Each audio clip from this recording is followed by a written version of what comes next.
pag ando pa di ay pag dili man di ay tinuod, so nakahatag kani og kalibog, no, nakahatag kani og dugang nga mga bakak sa atong Mhm. mga national interest kay Mhm. dili na pag-angay naa naman na din ha, no, maghulat unta siya sa usa ka proper channel para Mhm. dili malibog ang mga tao, dili malibog ang mga Pilipino, gawas kon ang iyang intensyon libogon, no, Mhm.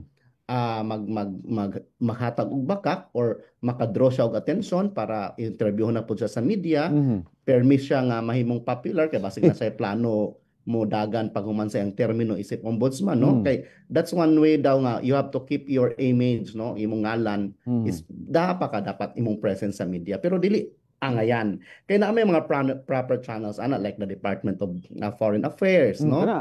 na anang DILG, no, kay kuan man na country to country naman na siya, no, nga mga transaksyon unya dito magina iagi sa Department of Justice, so dili naman siya, wala naman siya kalabutan sa Department of Justice unya makadaot kini sa imahin lugar sa Office of the Ombudsman kay gahimo kag mga pronouncement, no, nga pay basig posible man god Mhm. Bombo Junel nga palitan, no, nay kaso na gyud si Bato dito ICC.